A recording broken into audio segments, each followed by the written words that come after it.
Buenos días y bienvenidos a este webinar sobre la automatización no es una opción, un webinar que lanzamos en colaboración desde Tecnalia, uno de los mayores centros tecnológicos de Europa, y Moving Robots, consultora especialista en robótica móvil, y que va de la mano de un podcast que ya hemos ido grabando a lo largo de este año, que precisamente también se llama La automatización no es una opción. Entonces, lo que vamos a hacer hoy es tratar tres temas que son precisamente los que hemos tratado en las diferentes entregas del podcast. El primero, relacionado con el talento, es decir, cuál es el impacto de las personas en la robótica y en la automatización. El segundo, cuál es, relacionado con cuál es el impacto que va a tener la IA en la robótica y la automatización. Y el tercero, cuáles van a ser los nuevos sectores en los que vamos a ver implantada la automatización y la robótica. Hoy contamos, en primer lugar, por supuesto, con Unai Antero, el crack de industria y movilidad en Tecnalia. ¿Me suena ahí como me lo aprendo? Contamos también con Vicente. Buenos días, Unai, perdón, que no lo digo bien. Buenos días. Contamos también con Vicente Matellán, investigador y profesor de robótica en la Universidad de León. Buenos días, Vicente. Hola, buenos días. ¿Qué tal, Javier? Pues muy bien.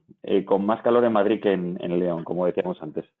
Y contamos también con Daniel Martínez, fundador de Climbea y CEO en Serpa. Buenos días, Daniel. Buenos días, Javier. ¿Qué tal? Pues muy bien. Pues en Madrid pasando calor, pero por todo lo demás, fenomenal. Estupendo. Entonces, como os decía, vamos a empezar por uno de estos tres temas. El primero, que es el impacto de las personas. Entonces, vamos a utilizar de enganche un primer short que tenemos del podcast que grabamos con Rubén Martínez, de la Fundación ASTI. Unai, ¿nos puedes compartir el short? Vamos a ello. La tecnología ha evolucionado mucho más rápido que el sistema educativo, ¿vale? Entonces el sistema educativo está en un nivel y la tecnología está a otro nivel, y ese gap hay que salvarle de alguna forma. Y el último punto de vista que yo creo que tenemos que hacer como sector de automatización y robótica es: no nos podemos poner al final del funnel, llamémoslo, a ver lo que sale. Es decir, si nos ponemos en la puerta de la universidad a ver cuántos titulados salen, pues llegamos tarde, porque el problema está en la base, en el que no han escogido mucho antes, lo que tenían que escoger. Entonces hay que intentar trabajar antes. ¿Antes a qué edad? Pues cada vez los estudios me dicen que antes, ¿no? que antes, exacto. El último estudio que tenemos, que es el Informe Teens Internacional, se hace con niños y niñas de cuarto de primaria. Se produce una desafección brutal por las matemáticas en cuarto de primaria.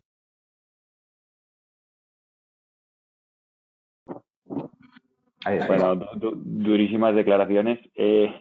Vicente, por supuesto, voy a empezar por ti, por supuesto. En primer lugar, ¿estás de acuerdo con que la tecnología ha evolucionado mucho más rápido de lo que ha evolucionado la educación de acuerdo a la tecnología?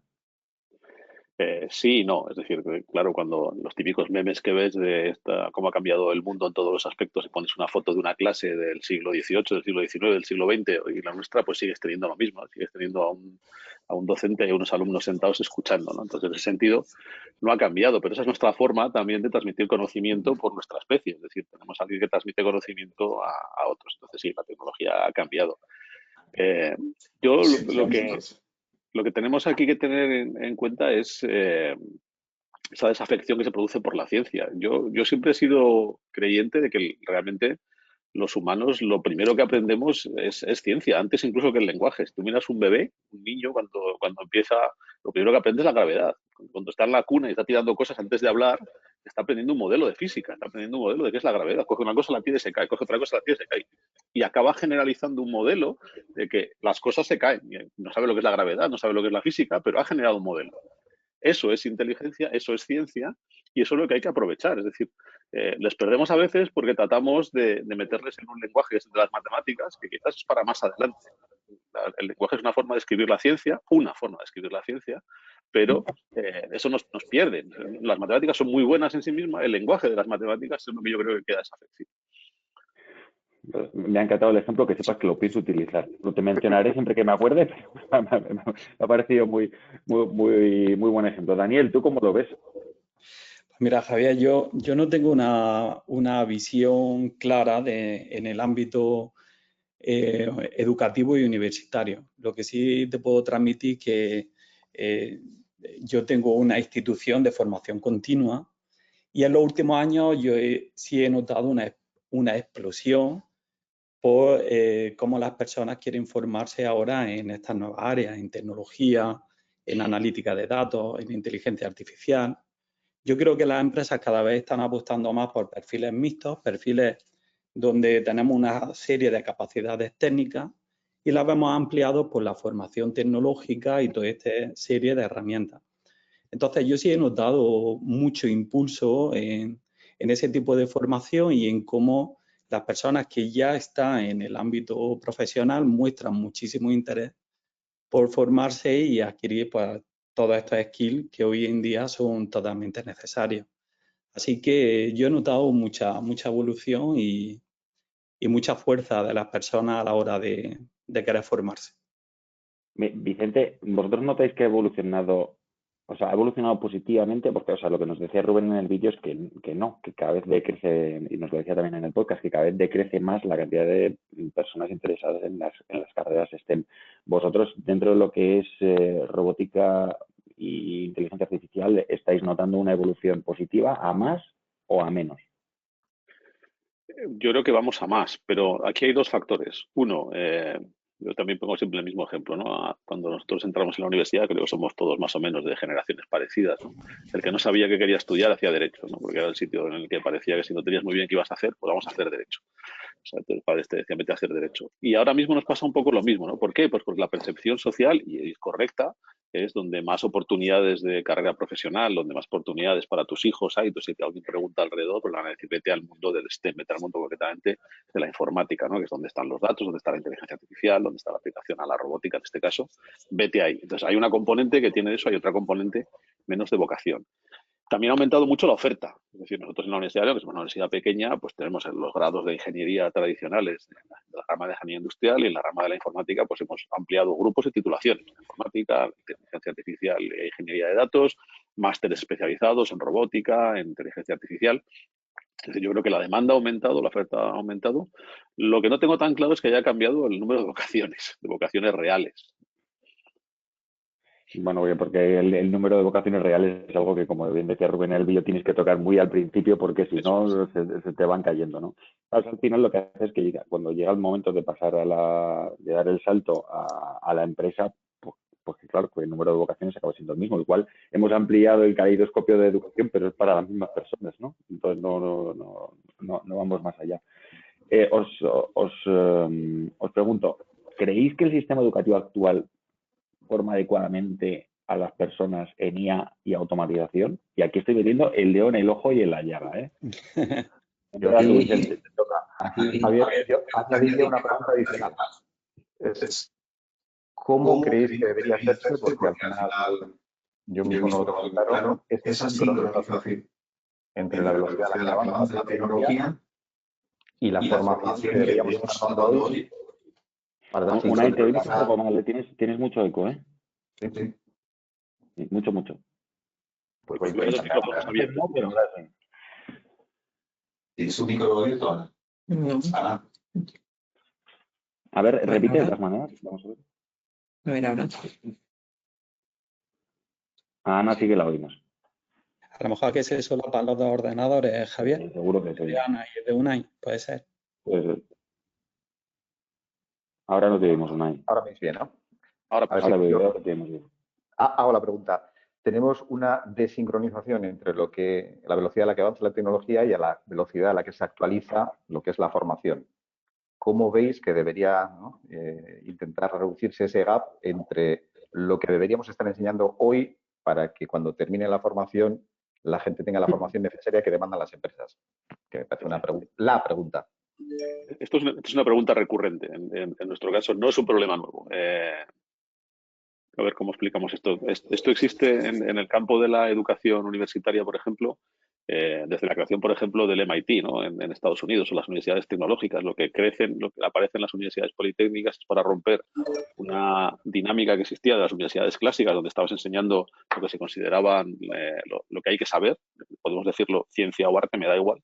Y esa pelea, esa dinámica sigue existiendo. Es decir, en la propia confección de los planes de estudio, de las titulaciones, hay una discusión muy grande siempre entre qué hay que enseñar, ciencia o tecnología, por simplificarlo mucho y acercándonos a nuestro campo. Es decir, que tenemos que dar una base muy fuerte de matemáticas o de física, por ejemplo, o tenemos que contar más tecnología.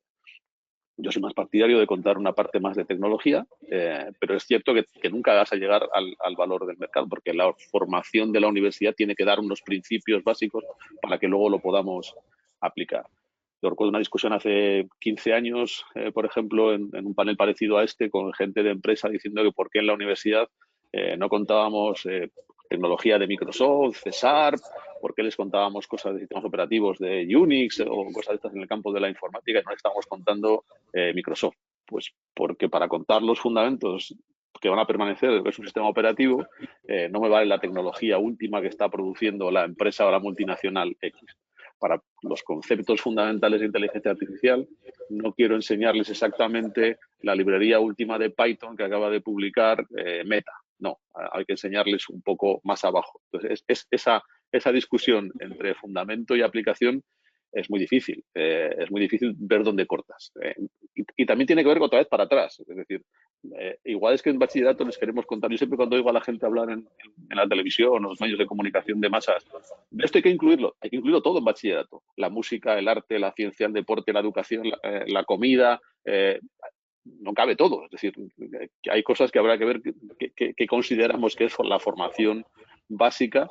Cuando vamos a la universidad, dentro de la universidad nos pasa lo mismo, que es básico, que es tecnología, y luego lo que quizás haya que hacer es ir alargando esa idea de no, salgo de la universidad cuando acabo el grado o un año más o un par de años más con el máster y se acabó mi formación. No, mira, eso ha cambiado, eso ya no va a ser así.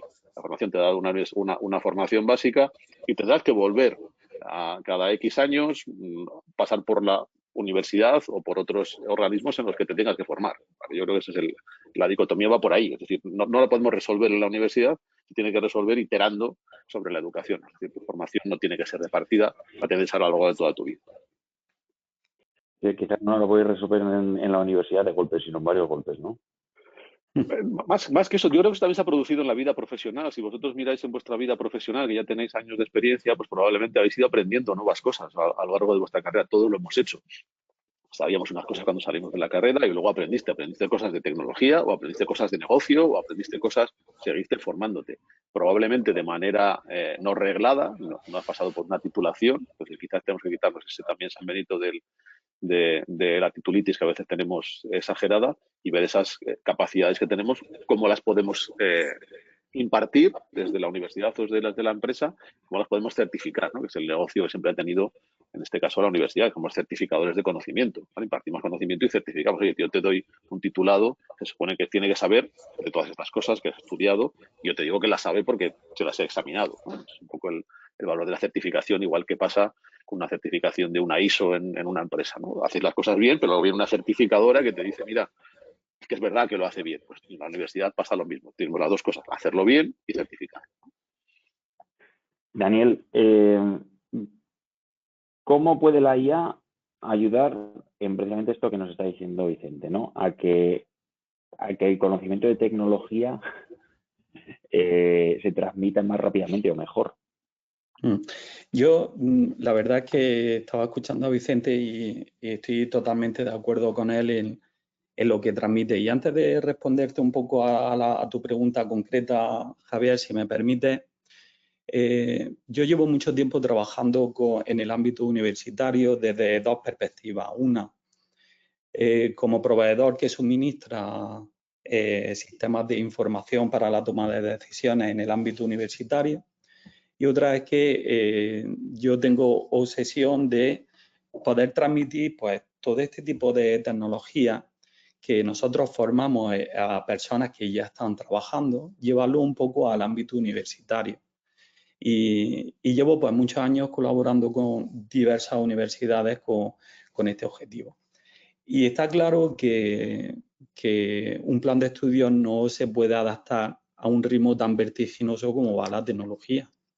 Pero sí es cierto que hay espacios que te dejan esos planes a que los alumnos puedan mostrar mucho más interés por este tipo de tecnología y que lo puedan hacer. Entonces, yo creo que es un tema de comunicación y de percepción, de cómo los alumnos perciben estas asignaturas que no son troncales, sino que son optativas y que cómo deciden estratégicamente utilizar estos créditos en su formación. Entonces, yo creo que ahí sí hay mucho espacio de comunicación y de percepción y de que deberían de darle más importancia a completar sus fundamentos formativos en lo que les da su plan de estudios con otra serie de tecnologías o de herramientas que están a la orden del día, pero que cuando van a clase pues no le dan la misma importancia que una asignatura que es troncal. Y insisto que es un tema de comunicación. Pero yo desde mi punto de vista, que colaboro con más de 500 empresas en este ámbito, en cómo acceden las personas del ámbito universitario a la empresa, sí que he de decir que percibo que hay una gran formación, que las personas jóvenes vienen bien preparadas, tienen buenos fundamentos y este tipo de tecnologías las suelen absorber con rapidez. Y por tanto, no, al menos en el ámbito que yo veo, no percibo que este tipo de profesionales, cuando acceden, les cueste mucho adaptarse y además hacerlo en tiempos récord. Y ya uniendo un poco con la pregunta concreta que me hace, sí que es verdad que la inteligencia artificial está reduciendo la brecha y la curva de aprendizaje de los profesionales, adaptando los contenidos, como el acceso a las organizaciones y el acceso a la información se ha democratizado muchísimo y por tanto noto que esa curva de aprendizaje es mucho, mucho más plana que hace unos años atrás y por supuesto desde la llegada de la inteligencia artificial. Al final vamos a utilizar la tecnología para transmitir tecnología, ¿no? Eso tiene que ser el objetivo, según decía Isaac Asimov. Pasamos ya a la siguiente sección, aprovechando que ya hemos metido aquí la cuña de la IA. Unai, por favor, compártenos ese short sobre la IA. Vamos allá.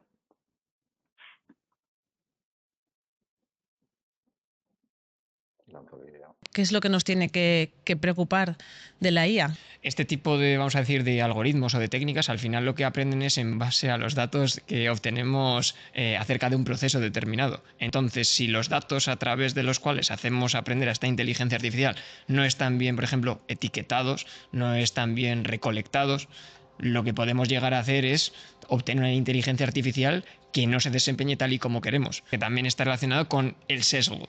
Al final nosotros como humanos tenemos unos sesgos directamente para ver cómo resolvemos ciertas tareas. La pregunta es, ¿esos sesgos están bien ideados por nuestra parte? Porque probablemente yo tenga unos sesgos que tú no tengas o que Unai no tenga. Entonces, ¿cuáles son aquellos que deberían de prevalecer? Aquí entra en juego un poco la parte un poco más ética de cómo le vamos a hacer aprender, digamos, a esa máquina, a ese algoritmo.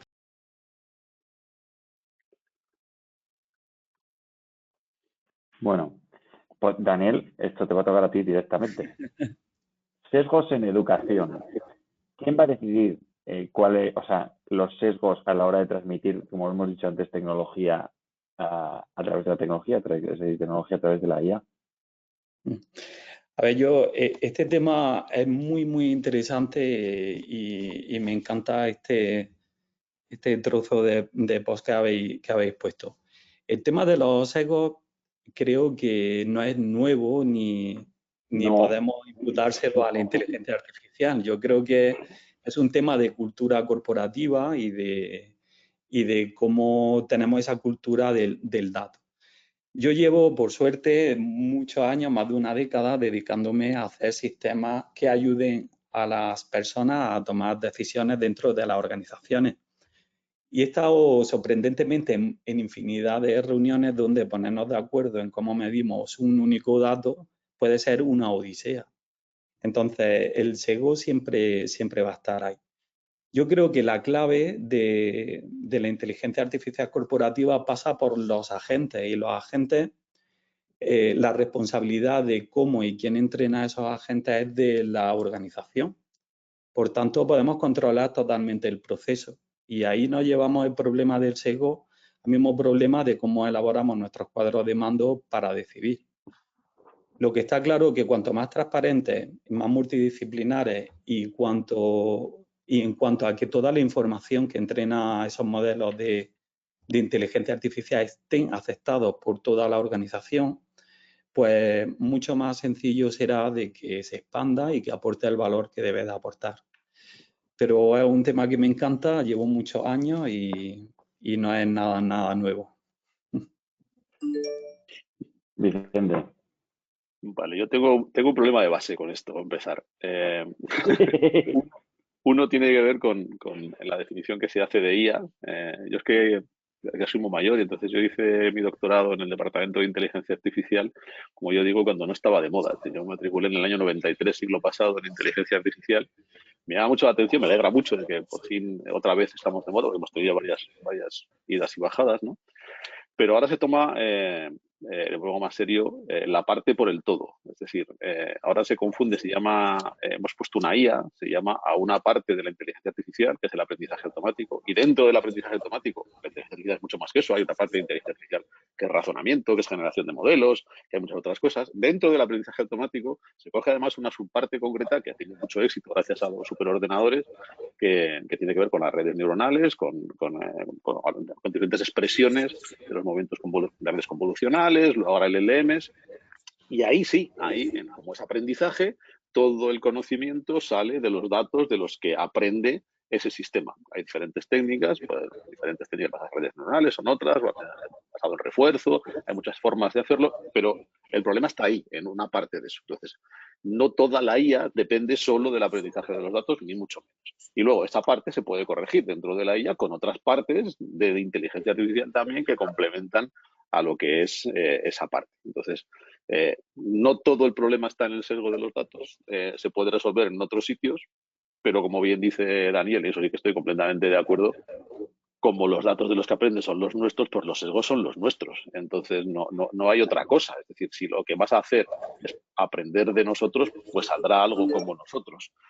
Si queremos hacer otra cosa, pues tendremos que ponernos de acuerdo en unas reglas que ya no estarán aprendidas, estarán en otra parte de ese sistema de inteligencia artificial, en el que tendremos esos modeladores que traten de suprimir o modular esos sesgos. Si solo dependemos de esa parte, repito que no es el todo, tendrá los sesgos que tenemos en nuestra sociedad y es imposible depurarlos porque la cantidad de datos no los podemos depurar a mano. Unai, hablo demasiado. Todos los universitarios, si nos dejáis hablar, no nos callamos. No, aquí estamos para eso. No, yo era por añadir, estamos hablando mucho de sesgo, yo quería hablar también de confidencialidad y de dependencia tecnológica, porque es verdad que muchas veces podemos entrenar la IA con nuestros datos, pero últimamente, como decías bien, ¿no? Antes, esta IA, que es la parte por el todo, pero bueno, esta IA que está de moda a día de hoy, estamos dependiendo en gran medida de modelos y de infraestructura americana o china, que en cuanto DeepSeek, ¿no? Los chinos sacan un nuevo modelo, ha llegado todo el mundo a apuntarse y a enviar, ¿no? Todos los datos nuestros hacia afuera. ¿Somos conscientes de los agujeros de seguridad, de confidencialidad, de la dependencia tecnológica que tenemos a día de hoy de todo esto, esta tecnología, entre comillas, extranjera? Sí, la respuesta de eso es no somos conscientes. Ya te la avanzo yo. Sí somos conscientes, pero no queremos verlo. Un minuto, ¿eh? Un minuto que luego te enrollas. Vale, lo digo que sí que somos conscientes, pero que queremos meterla como la avestruz la cabeza en el agujero. ¿Vale? Es decir, sí que tenemos alternativas libres, la Unión Europea lo ha intentado en diferentes ocasiones, tienes modelos en los que puedes entrenar en local. Yo ya no solo es los modelos de IA, a mí me preocupa más la dependencia que tenemos estrictamente de la tecnología. No somos de la tecnología computacional, en este caso de los microprocesadores. No somos capaces, en Europa en concreto, de tener esa independencia tecnológica. Dependemos al 100% de una empresa que se llama Nvidia, otra que se llama AMD y Samsung para practicar otro tipo de cosas. Y no tenemos esa independencia. Los americanos se pusieron muy serios y les han obligado a hacer muchas fábricas en Estados Unidos, sobre todo por su industria de defensa, como siempre. Nosotros no lo somos. No solo en la IA. Creo que el problema está un poco más abajo. El problema está en la infraestructura por debajo de la que realmente no somos. Estamos construyendo data centers, comprando las placas, comprando los servidores, de nuevo en Taiwán. Vamos a ver, estamos construyendo data centers y robots. Son robots españoles, pero con tecnología china. Entonces, por mucho que quieran, todos los componentes que llevan dentro vienen prácticamente de China, pero hay muy poco que sea europeo. Vamos a pasar ya al tercer tema, que son los nuevos sectores. Unai, o a no ser que quieras añadir algo, o queréis añadir algo. Yo solo un comentario adicional, efectivamente, ¿no? Como Vicente comentaba, dependemos en general de otros, pero hay que tener en cuenta que la legislación, la normativa en Europa es particular y a día de hoy yo creo que estamos también en eso, escondiendo la cabeza como los avestruces. Estamos utilizando tecnologías sin saber realmente si deberíamos estar utilizándola. Estamos metiendo IA en cierto tipo de sistemas, saltándonos a la torera pues, la legislación, porque la IA Act de Europa ya está en vigor para ciertos ámbitos y es de obligado cumplimiento, y en ciertos ámbitos además pues hay que leerse la letra pequeña con un poquito de cuidado. Entonces aquello del desconocimiento de la norma pues no nos exige de su cumplimiento. Deberíamos estar mirando ya esas cosas pues con más mimo de lo que estamos haciendo a día de hoy. Yo, Javier, si me permite solo un comentario breve. Y estoy de acuerdo que uno de los principales retos que hay ahora mismo está basado en la administración, la gobernanza y la seguridad en el uso de todo este tipo de tecnología. Entonces, primero pasamos por una fase en la que se expande la tecnología y luego pasamos por una fase en la que la queremos gobernar. Yo creo que ahora hemos entrado en esa fase. Yo solo pongo una anécdota. Nosotros hemos comenzado a hacer relacionado con tecnología de Copilot de Microsoft, un journey corporativo, y hace poco menos de un mes comencé ese journey en determinadas organizaciones. Y la primera organización en la que he comenzado es una entidad financiera importante, y este journey tiene 5 etapas formativas. Y la última, que le vamos a dar mucha importancia a la gobernanza, seguridad, etcétera. Bueno, pues cuando nosotros fuimos a proponer ese journey, nos dijeron el valor de la IA lo tenemos claro, pero queremos hacer el primera formación del journey, queremos que sea la administración y la gobernanza. Ya tenemos claro que queremos que se use, tenemos claro las bondades que tiene, pero lo primero que queremos es cómo vamos a controlarla, cómo la vamos a gobernar y cómo vamos a enlazar nuestras políticas de seguridad en el uso de esta tecnología. Y por tanto se ha puesto en el foco precisamente la última formación. Así que yo creo que sí vamos a entrar en una fase y una etapa en la que las organizaciones van a poner mucho foco en el uso de la gobernanza, administración y seguridad. De nuevo es algo que por lo que hemos pasado, perdón que interrumpa otra vez. Yo creo que es que esto hemos pasado con otras tecnologías, ¿no? La gobernanza, por ejemplo, de las tecnologías de la información en el mundo empresarial y en especial en la administración sigue siendo un problema. Tienes un CIO, pero por ejemplo en un sitio distribuido como es la universidad, lo que se llama típicamente el servicio de informática, es muy difícil de gobernar, porque es el que tiene la gestión de la tecnología, pero no tiene realmente la gobernanza de la tecnología, porque te aparece el vicerrector de ordenación académica que quiere hacer una cosa, el vicerrector del otro, y en una empresa ocurre lo mismo, el de fabricación quiere una cosa, el de control de calidad quiere otra, y la gobernanza del sistema de información de la empresa es complejo. Hemos metido una pata más, que es la IA, y es complejo de gobernar. Somos complejos de gobernar los humanos. Lo empeora todavía la IA, eso, la cuestión de la gobernanza. Venga, vamos a seguir con el siguiente. Unai, porfa. Vámonos a nuevos sectores. A no ser que quieras tú añadir algo. Nada, voy lanzando el último vídeo y vamos comentando. Va a haber muchos sectores que se van a beneficiar. Sí que veremos robótica, introducción de robótica en agricultura. Yo creo que quizá algo más lento, porque es un ámbito en el que el retorno a la inversión suele ser complicado. Yo, si tuviera que apostar, apostaría a día de hoy también por la construcción, que es un sector Esa es buena también. Poco, quizá con mucho ámbito de mejorar en lo que es la automatización en general, y la combinación de industrialización de la construcción más automatización tiene mucho que aportar. Eso, ojo, porque ahí hay que cambiar la forma en la que se construye. Correcto. Y ahí sí que España bueno, es una potencia mundial. Va a haber muchos sectores que se van a... Vale. Ahí poníamos encima de la mesa agricultura y construcción. Vicente, nuevos sectores de la robótica y la automatización. Si tuvieras que poner la mano en el fuego, ¿por quién la pondrías? Es curioso. Nosotros estamos como grupo haciendo cosas, por ejemplo, en la agricultura. Es verdad que la agricultura, como decía vuestro invitado, tiene un retorno más bajo, pero somos un país que tiene un sector primario. En León lo tenemos muy grande. Por ejemplo, León es la potencia en maíz, en León. Y esa parte de automatización es importante.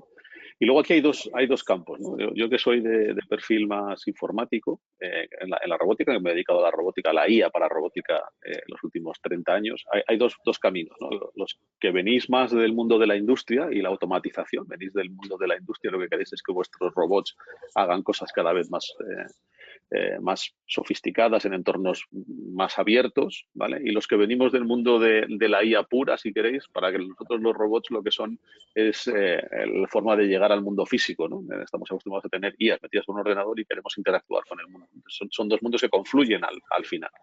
Entonces, ¿dónde está la fuerza del trabajo en nuestra sociedad? Es en el sector servicios. Y es muy difícil llegar al sector servicios, porque el sector servicios es el que menos hemos automatizado, porque es el que más complicado es de automatizar. Entonces hay un montón de servicios. Si me preguntas a mí, el sector industrial en la construcción es una industria muy grande. Teníamos que haber aprovechado el boom anterior de la construcción en España probablemente para ser una potencia tecnológica en construcción y cambiar cómo se hacen las casas. Es un entorno muy grande en el sector industrial. Pero en el sector servicios es en el que vamos a tener, yo creo que unos robots móviles.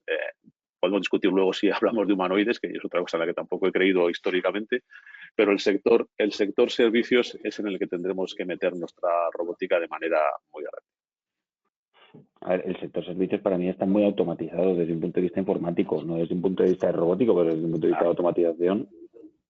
Sí, pero el número de humanos en tareas automatizables que tenemos es muy elevado. En la hostelería, en la limpieza, en la vigilancia, en la monitorización, en muchos aspectos, en la logística, en la que sigue habiendo un factor humano donde hay un campo muy grande para incluir robótica. Daniel, por tu parte. La verdad es que yo... No vale decir la educación, ¿eh? No vale decir la educación, ya está. No, yo la verdad es que en el ámbito de operaciones, mi empresa es de Almería y en el ámbito de agricultura, pues fíjate si trabajamos para empresas del ámbito de agricultura. De hecho, vengo de la semana pasada de dar formación en una organización como COESPAN, ¿no? que aglutina pues muchísimo conocimiento en el ámbito de la agricultura. Pero mi especialización está más en el ámbito de la automatización ofimática, ¿no? Y en la medida que los sectores tengan mayor presencia de que sus actividades sean más importantes en el ámbito ofimático, pues ahí tenemos muchas más posibilidades de crecimiento. Y yo creo que solo estamos en la punta del iceberg y que veo que en cualquier ámbito hay muchas posibilidades. No creo que estemos ni en madurez ni nada. Veo muchas posibilidades en cualquier ámbito. Ahora, a nivel de operaciones y robótica, pues no tengo esa visión que puede tener Vicente Unai para dar mi opinión al respecto. Vale, esta pregunta es la que me encanta. Déjame un segundo, Unai. Vicente, ¿el sitio más raro o la aplicación más rara que te has encontrado de robótica? Que funcione, ¿eh? No quiméricas. Pues mira, ayer estaba viendo, así me pillas un poco de improviso, pero ayer estaba viendo un robot pequeño, muy, muy curioso, que no tuvo mucho éxito, que no acabo de entender muy bien, pero que era utilizable para la limpieza de váteres, para la limpieza de baños. No un robot que entra andando en un baño y lo limpia, no, sino una cosa que colocabas en la taza y era un robot con un brazo que se movía, ajustable a diferentes baños. Era una cosa muy peculiar, muy simpática. No ha tenido mucho éxito, pero me parecía interesante, porque es un trabajo que siempre asociamos como un trabajo poco deseable para nosotros. Eso no le gusta a nadie, estamos de acuerdo. Unai, este era totalmente inesperado, ¿eh? Mira que lo comentamos en el podcast, pero vamos. Esa ya me cayó. ¿Cómo? Esa ya me cayó. Esa ya me cayó en el podcast. Vale. No. Unai, adelante. Sí, por comentar con Vicente, totalmente de acuerdo, ¿eh? Al final sí que es verdad que en servicios tenemos un campo enorme, lo que pasa es que ahí sí que es verdad que tenemos muchos servicios y cada uno de su padre y de su madre Sí que es verdad que algunos, pues yo qué sé, vigilancia, por ejemplo, o limpieza, empieza a haber ya robots. Tenemos casos muy concretos, grandes casos de éxito, yo qué sé, como el de iRobot y compañía, ¿no? Bueno, el robot aspirador. Pero sí que es verdad que la interacción de precisamente la IA que comentábamos antes con robots un poquito más avanzados nos va a permitir meter robots en sitios donde antes no era posible, y uno de ellos es en esa interacción con las personas que demandamos en todo tipo de servicios. Ahí, si me permitís un comentario final, porque yo creo que nos estamos quedando sin tiempo ya casi. Siempre he sido muy descreído del uso de los humanoides. Trabajamos con humanoides, he tenido humanoides durante tiempo, ahora tenemos uno, bueno, Javier lo vio porque estuvo en nuestra entrega de los másteres de robótica, y ahí tenemos un humanoide saludando a los alumnos cuando les dábamos el título. Pero siempre he sido un poco reacio al mundo de los humanoides, porque no se me ocurre que haya que hacer, me hace mucha gracia siempre cuando salen los dibujos animados, en los cómics, un humanoide pasando el aspirador. No tiene ningún sentido, haces un Roomba, pero no haces un robot que pase un aspirador de los humanos. Entonces, esa tarea de sustituir una actividad industrial con un humanoide tiene poco sentido. Pero estoy empezando a cambiar mi punto de vista, y os comento por qué. No sé si habéis visto la presentación última de Vicente, no me digas que vas a cambiar tu punto de vista con respecto a esto, porque me tendrías que convencer, y es muy difícil. No, lo hablamos tú y yo el otro día. Es muy difícil. Yo sigo sin estar convencido, pero el razonamiento que me dio el otro día, que oí el otro día en la presentación de NVIDIA anual en Taiwán de los nuevos productos de NVIDIA, que los enfoca mucho a la robótica y a la IA, claro, que es su negocio actual. Y su comentario era, vale, el humanoide no tiene sentido, como acabo de decir, desde el punto de vista práctico, pero sí lo tiene desde el punto de vista de industria tecnológica. Es decir, para que podamos evolucionar muy deprisa una industria tecnológica necesitamos mucho volumen, mucho volumen. Entonces, las aspiradoras robóticas tipo Roomba han tenido éxito porque se ha producido el volumen suficiente para que se produzca una rueda de innovación. Entonces, aunque tenemos robots automatizados en la industria del automóvil con cientos, miles, decenas de miles de robots, si queremos de verdad una industria que ruede con una capacidad de inversión enorme, estamos hablando de tener centenares de miles, no, millones de robots, y entonces probablemente para eso hay que uniformizarlos de alguna manera. Entonces, es el único razonamiento que me vale hasta ahora para defender por qué podríamos tener un humanoide como plataforma básica, ¿vale? Que luego hagamos otro tipo de cosas. Bueno, pero yo siempre he sido muy opuesto, ¿no? al tema de los humanoides, y sigo sin verlo a día de hoy. Ahí lo que me dijiste del volumen, pero aún así a mí no me convence. Unai. Nada, muy breve. A ver, nosotros en Tecnalia llevamos mucho tiempo trabajando con humanoides. Si entendemos como humanoide algo que tiene dos brazos, una cabeza, entre comillas, y un sistema de visión y algo más. Lo que no somos muy fans es de las piernas, por ejemplo, en un entorno industrial. Entonces, si humanoide significa tener piernas, efectivamente, hay muchas aplicaciones en las que no tiene sentido. Pero sí que es verdad que el tema de los dos brazos, ¿no? y la dexteridad, la habilidad que te da para cierto tipo de operaciones, sobre todo industriales, ¿no? De montaje y demás, pues tiene su aquel. No para coger la aspiradora. De 4, de 8. Es decir, que en una fabricación no tienes por qué tener dos. Tenemos dos porque somos el resultado de una evolución de unos cuadrículos que se pusieron de pie. Entonces, tener 4. Que en una planta de fabricación, cuando está un coche soldando, no se te ocurre poner solo dos brazos, ¿no? Pones 8 o 10, los que hagan falta para que la cadena de montaje funcione de la forma más óptima, ¿no? Ahí semánticamente hay una diferencia entre antropomórfico y humanoide, ¿eh? Humanoide es antropomórfico, un brazo robótico. Sí, además el antropomórfico, el humanoide al que me estaba yo refiriendo, bien por la aclaración, Javier, lo que ocurre es que crea unas expectativas enormes. Es decir, tú ves el Optimus de Tesla o el de Figure One o el que sea, y la gente, como lo ve moverse como un humano, piensa que tiene las capacidades de un humano. No, se mueve como algo como un humano, pero capacidades tiene cero. El manejo habilidoso de herramientas, por ejemplo, están a años luz de un robot industrial en una tarea concreta, ¿vale? Pues es lo que decía de que sigo manteniendo mi escepticismo, pero he encontrado un argumento, que os he comentado, a favor de esto. Y una cosa que no te cuentan tampoco por ahí es que la autonomía, considerada como tiempo durante el cual es capaz de funcionar, tampoco es como un humano, no te va a hacer 8 horas, jornadas de 8 horas. Al final las baterías durarán pocas horas. Venga, oye, vamos a pasar al turno de preguntas, porque es que nos estamos quedando con 4 minutos para preguntas, cuando tenía que ser 15, pero bueno, que esto siempre pasa. Al final, cuando la cuestión es interesante, pues ahí estamos. A ver aquí, Sara y Ana, si nos podéis decir cómo estamos con el tema de las preguntas. Acabo de enviar ahora un mensajito por el grupo para que todo el mundo sepa que se puede preguntar, así que si queréis ir comentando alguna cosita vosotros mientras, sin problema. Si hay alguna pregunta os aviso. Vale.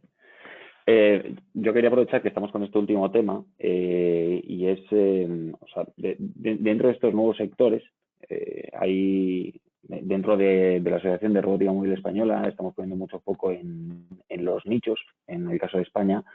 Vicente, vosotros, ¿dónde veis el mayor impacto que va a tener Europa en la robótica? Es decir, ¿lo veis en nichos o lo veis en grandes volúmenes, en automoción? ¿Dónde lo veis? Europa, ¿eh? No estoy diciendo China o empresas europeas. En las empresas europeas, en el ámbito de la investigación, que es en el que yo más me muevo, existen incluso las españolas, es decir, empresas como PAL Robotics o Robotnik, que también tienen su aplicación industrial, dentro de Europa son los proveedores de las plataformas, que las que se utilizan de manera casi estándar, en algunos dominios concretos, ¿vale? En manipuladores móviles, en robótica social, por ejemplo, ahí están. Sin embargo, el salto al volumen, al industrial, se nos ha dado muy mal, ¿vale? Entonces, los chinos nos han desbordado completamente y la única forma que estamos teniendo ahora mismo, yo creo, como sector de frenarles es vía regulación y barreras comerciales.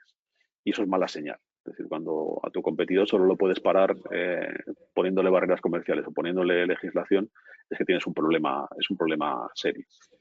Hay algún compañero mío que dice que una cosa en la que puede triunfar Europa, pero a mí me parece muy triste, es precisamente en la regulación. Es decir, que seamos expertos en certificación, regulación, ordenación, gobernanza, ¿vale? Porque como somos una organización muy compleja, la Unión Europea, somos especialistas en hacer esas cosas. Lo que no sé si lo hacemos tan bien y si eso nos da alguna capacidad en cuanto a capacidad tecnológica. No sé si es una ventaja o una desventaja. Hay gente que lo vemos claramente como una desventaja y hay gente que lo ve como una posible ventaja. No nos veo en sectores de nicho, igual que sí que los ha habido en la producción de semiconductores, por ejemplo, ASML en Holanda.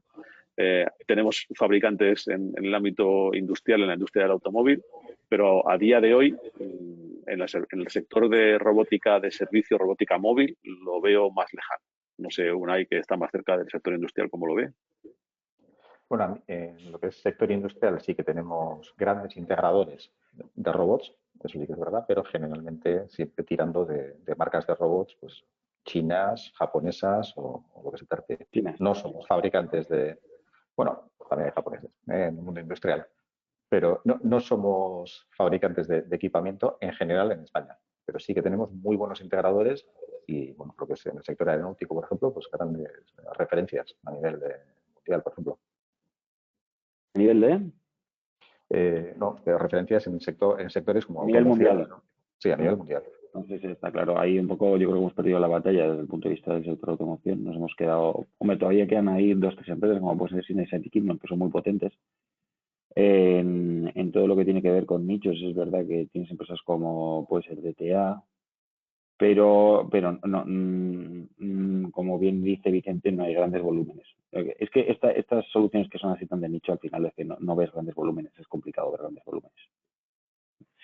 Sí, ahí comentábamos la parte más de construcción, porque al final sí que tenemos grandes empresas compitiendo a nivel mundial, pues bueno, creando infraestructuras por todo el mundo, que quizás son una buena puerta de entrada para introducir esa automatización, no solo en España, sino pues, en otros mercados.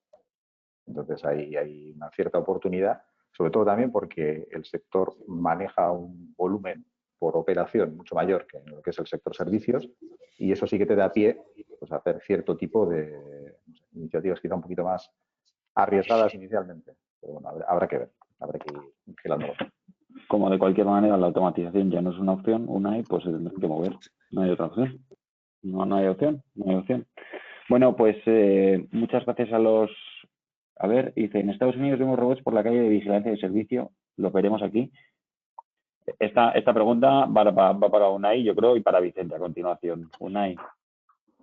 Los veremos aquí. A día de hoy, bueno, ha habido iniciativas aquí de hacer pilotos, de ponerlos en la calle y poner robots haciendo reparto. Estuvieron por Zaragoza, estuvieron por Madrid, pero el tema de la legislación y compartir la vía pública a día de hoy no es factible por temas de regulación, como comentaba antes Vicente.